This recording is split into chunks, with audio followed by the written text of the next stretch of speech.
What's that you say? Shiren 5 Plus getting localized for the Vita? Let's talk about it in episode 119! Hello again, it is I, the doofiest of doos, back with you in Face Final Puzzle. Go ahead and put on my anti-drain armband. Oh, just in time. Make sure I take this off. Fortunately, I have the best memory ever. You're putting on and taking on armbands a lot in Face Final Puzzle. Oh hey, Booty Bandito came to celebrate the good news. Half-master. More like half-bastard. Half-bastard, bastard sword, transform! Oh, it feels like so much has happened since the last time I was here. It's almost like it's been a month or something. Oh wait, it has been a month? Okay then. Apparently I postponed a Skull Wraith. It's good to know. A little dangerous to switch with the Skull Wraith, because they can get off a shot at you. And there are Death Masters, huh? Let's see, little belly seed. Might as well eat this just for kicks. And an armband of loss. This... Let's see. I guess I should go finish exploring this floor. This episode, I am going to discuss the wonderful news that I got from Jake Tron, or Jake Bond. I'm thinking of Tron Bond. I think I have a pickaxe. Yep. Get around here. Oh, trying to sneak up on me. Jake Bond told me that Shiren 5 Plus for the Vita is being localized. It's going to release in the US. Oh, a shop. It's releasing in July 26th. So, another sleepless armband. Huh. A lot of mediocre items here. Got an Herb of Life though, that's good. Don't really need a hide shield. I guess I might as well spend my money. I don't want to spend too much money because there is a chance here in a few floors that I might run into something really rare that I really want to buy. But I can always sell some junk, I guess. You might wonder, this is a good time to mention it. You might wonder why I kind of play this shell game and put all my items on the ground in this part of the talk through. I have this theory, and it seems to be holding out pretty well. Like, I'm remembering a lot better, but I have a theory that the more you handle an item, the more you will remember it. So, I know some of you are probably really frustrated with me. You're like, why don't you just put items in the jar? Why do you, like, set them on the ground and then pick them up? It's because I think that if I do that, I will remember the items that I have better than if it's just one step and I put it in my jar. It's almost like I didn't even see it. I mean, I'll instantly forget that I ever picked that item up. So I'm trying to see this run if I don't let myself do that. If I remember my inventory a lot better. Whew. Suitable. Let's see if I can take it out. Oh yeah. Alright, this floor is done. I actually do that in my real life.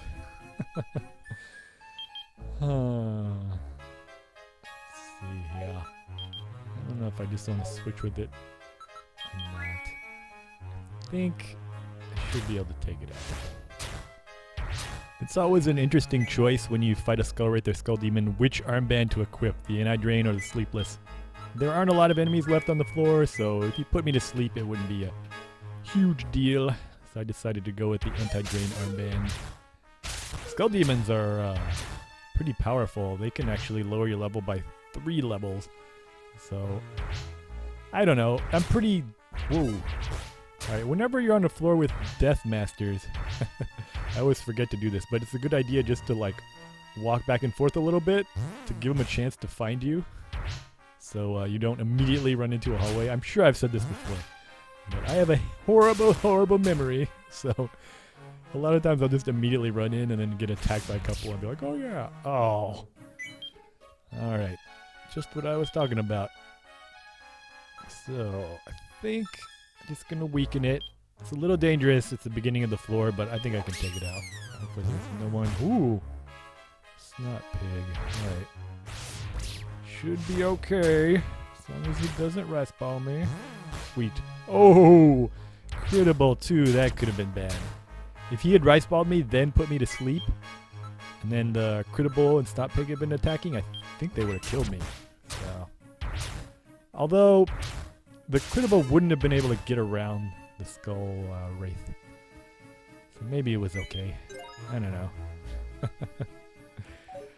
Slightly risky decision, but turned out not to be so bad. Anyway, yeah, when Jake Bond told me that Shiren 5 Plus was getting localized in the US, I couldn't believe it. I didn't believe him. I thought he was making it up. And then OPEB confirmed it, and then I searched online, and then Lena came in and confirmed it a second time, and finally I believed it. I did a little dance of joy in my living room. Because I didn't expect it because of how poorly Shiren 3 for the Wii sold. And this game did not sell well in the US. But Axis has decided to release it. Hopefully they will make some money. I will do all I can to convince the people I know to purchase a copy and purchase a Vita, which also is not doing so great in the US. There were many times when I almost bought a Vita, mainly for Gravity Rush, which looks super cool, but I didn't do it yet. And I'm actually excited about getting a Vita. I'm going to play Shiren 5 Plus for the Vita as part of my gaming orgy this year, so this November. I'm going to have to wait for like half the year after it gets released. Oh, gotta take this guy out. Once you start running into enemies that can attack you from far away, like these snot pigs, and later on there's going to be dragons that can attack you from far away, you need to hunt them down. So it's a little bit of a role reversal. Like usually you kind of want to run away from enemies, but on these floors where enemies can attack you from far away, you want to chase after them because you got to take them out before there get to be a lot of them. So I like that you have to adjust your strategy. Shiren the Wanderer is always doing that. They're always mixing it up on you. Whoa, another shop. This is crazy. Oh, a 4K herb. This might be something boring like happiness, but it could also be amnesia or invisibility. So definitely want to buy this. I will name it 4K. Every kiss begins 4K. I think that's how that jingle goes. So yeah, this could be an herb that I want to keep for my collection in this talk-through cart. Alright, let's see what other herbs he has for sale here. Maybe there's something even better than a 4K, although I doubt it. Only on 62. Fusion, Sleeping Sight, Knockback, that's reasonable. Store dip, ooh, Scroll of Identity. So that will definitely come in handy. I need to make sure I have enough to buy the 4K, but I'll try to also buy the Scroll of Identity. Maybe I'll find something on this floor to sell. We'll see. While I do a little bit of purse rummaging, I do want to talk about the main topic of this episode, and it's related to Shiren 5 Plus. I'm going to play it as part of the gaming orgy, and I noticed when I looked at some gameplay videos, and OPEB has some pretty good gameplay videos of Shiren 5 Plus, so I encourage you to check those out. I noticed that they zoomed the view back, just like they did on the PSP ports. So I am going to discuss a little bit of the decisions I'm making about the camera angle of the remake of Shiren the Wanderer that I am designing in my head. So camera angles are really important, and it really changes the way the game feels. Even a very simple move like pulling the camera angle back a bit. So the PSP ports and this Vita port of Shiren 5, in order to improve the graphics, they didn't actually redraw the graphics, they left them as they were. All they did was just pull the camera back, so you're showing more squares, I guess, or more territory, more space around Shiren as you play the game. And what does that do? Well, let's discuss camera angles and immersion in games for a bit, because I'm going to have to decide what camera angle I want to use in this real-time version of Shiren the Wanderer. And remember a long time ago when I was talking about horror and terror, I said one of the weaknesses of a turn-based game, like Shiren the Wanderer, is that you really can't establish any horror. Horror is the feeling you get after the monster jumps out at you. So terror is just that kind of feeling of anticipation, like, oh, I don't know what's going to happen next. There's a lot of creepy noises and shadows and who knows what's going to go down. Oh, that was kind of horrific. Speaking of horror. I'm going to try to kill it, but... Oh no, there it goes. It just lowered my level by 3 levels. Oh, that is a lot of experience. Oh. Hopefully nothing else will come up to me while I'm wandering back and forth. I guess technically that wasn't a horrific moment. That was a terrific moment. Because I didn't actually see anything. I was blinded. But when you're imagining what's about to happen, that is terror. Horror is when the monster actually shows up. Like you, half-bastard. You can't tear me apart with your half-bastard rod. Ha ha ha ha ha. Oh, if you got that one, you're probably a man with honor. Honor and something else. One of the reasons that I'm going to design this real-time remake of Shiren the Wanderer is to introduce elements of horror, where you actually see the monster, and because it's real-time, you can't just stop and relax and think about how you're going to beat it. You, phrasing. Alright, you have to actually deal with it, and it's horrible, it's horrific, it's horror. It's a gross monster attacking you, and it's huge, and it's now, and you can't pause the game. So, we're going to introduce some of that element into Shiren the Wanderer. So it's really important to talk about camera angles, because camera angles have a lot to do with horror. If you think about it, why do you feel horror in a game? There's basically 2 reasons. One, you feel helpless. So you feel horror when you feel like you're helpless. And in a lot of games with horror elements, like survival horror games, that feeling of helplessness is introduced not only because of limited inventory. So Shiren has that.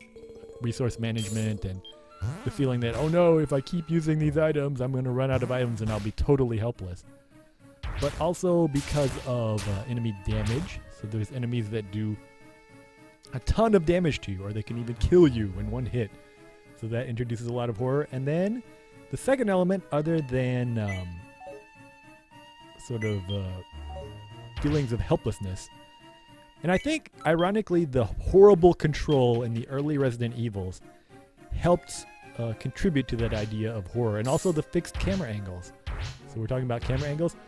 There's a feeling of being a little bit out of control of your character in the early Resident Evil. Alright, so critical turn out of nowhere. See, in a real-time game, this would introduce a feeling of horror because I would have to escape the situation in real time. However, now I just feel kind of anxiety. I don't actually feel horror. I feel like, oh no, this is a critical turn. I need to do something. So I think I'm going to try to postpone this leveled up Snakey, and then I'll be able to survive another hit. I just need to make sure I pick a postpone step that I'm pretty sure I haven't used before. So I think one of these ones, yeah, this one is pretty good.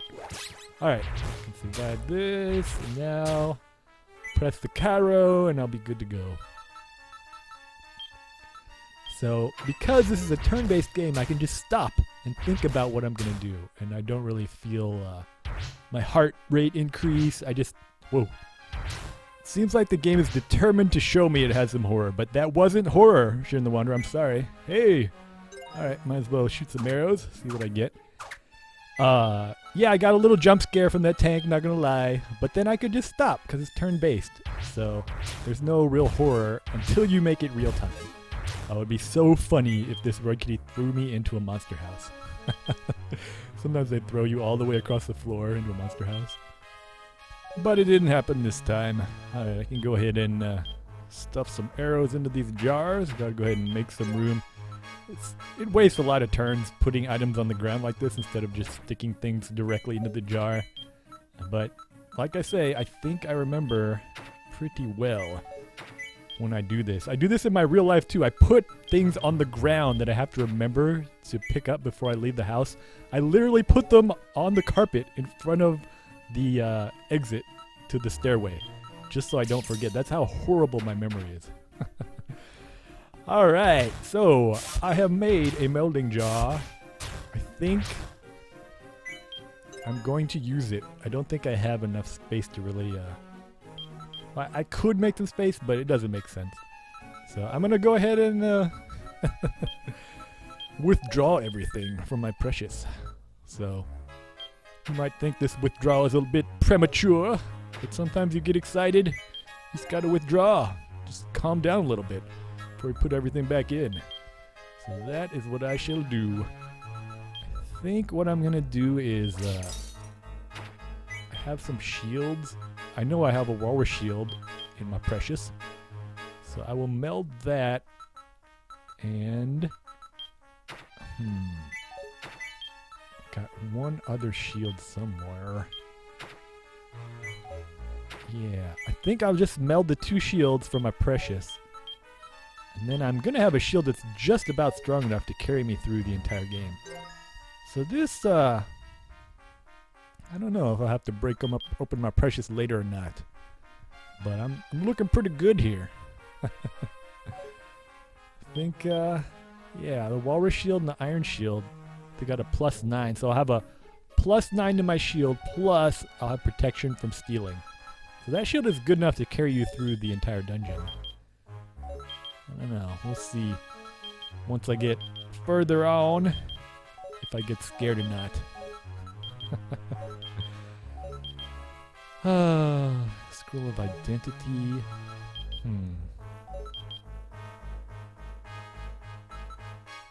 got to think about what I want to put back in the jar too. I think what I'm going to do, I'm going to use the scroll of identity onto switching staff. And then I'll put that into my precious, and I'll have a postpone and a switching that'll have a lot of charges on them. That's the recipe for success. So sounds like a plan. I think that's what I'm going to go ahead and do. While I do a little purse rummaging, I'll talk about how we're going to establish horror. So I said there are two ways to establish horror in a game: helplessness, or feeling of helplessness, or a feeling of immersion, feeling like you are the character. So different camera angles have differing levels of immersion. We can think of a game like Fire Emblem. Has the least amount of immersion. It feels like a board game. You're pulled way back. There are a lot of different characters, so you don't really identify with one of them strongly unless they have a personality or a character development that reminds them of you in some way, then you would identify with one of them a lot. But for the most part, you know, you don't really identify with the character strongly. It's almost like playing a game. And when I say playing a game, I mean like playing a board game. You know, you're pulled way back. The perspective is zoomed way back. The characters are tiny on the screen. So not a lot of immersion in that game. Really difficult to feel genuine horror at an enemy attacking you in Fire Emblem. It's just kind of like moves you're making on a chessboard. Moving a little closer, we have something I like to call high third-person view. So high third-person view is something kind of like... It's a little bit closer than a three-quarters view of like Link to the Past or really old Zeldas. So that's pulled way back. It's a little closer than that. Maybe something like Journey or Shadow of the Colossus or Twilight Princess. The 3D Zeldas are kind of pulled back fairly far, a lot of them. So there's only one character, so you have to identify with the main character because you're controlling them. But you're pulled way back, so you feel a little safer, you know? You're a little high up, you're looking down on top of the game. So it's well-suited for exploration, for seeing a lot of things in the distance. But you don't feel really sort of down in the depths with the character. So you can feel, you don't really get that scared, I think, at least, playing a game with a high third-person view. Then getting a little closer, we have something I like to call medium third-person view. I guess Dark Souls would be medium third person. You know, when you're up close to a boss, You're a little bit lower to the ground, a little bit closer to the back of the character. You feel a little bit of tension, a little bit of terror when there's that huge boss towering over you, or the enemies get close to you. So that would be medium third person. Then we have something I like to call low third person. The best example of that, I guess, would be Resident Evil 4. It's kind of low down, really close to the back of the character. So when you're up close to a boss, you almost can almost just see their leg. You know, happens in Dark Souls 2 if there's a huge boss. So it's not great for fighting bosses really close up, unless the boss's head is like right next to you. Then it's a little bit scary. But definitely in Resident Evil 4, you feel a sense of horror when there's someone with a chainsaw chasing you, and you're like right down at the eye level of the character. You're close to them. You can't see what's behind you very well, but you hear the sound. That is great for character immersion, or for feeling like you are the character. And then, of course, we have first-person view, where you're like literally are the character. You're moving around the perspective, so you have total immersion in that case. So a game like, of course, any first-person shooter, but a game like PT, you know, it's genuinely scary. Like, it's really scary because you are there in the moment. And you are looking through the character's eyes, and there's really no other person or thing to identify with. I mean, you can't escape into your own person. You are the character. So what camera angle are we going to use in Shiren the Wanderer is the question we need to ask ourselves. And I think for the default, I'm going to vary it. So for something like a boss introduction or a big, huge room, we're going to use high third person.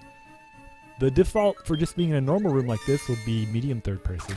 And then in the corridor, we're going to use low third person. So something comes out of the darkness in a corridor, it's going to be really horrific. And then for purse rummaging, I'm going to use first person.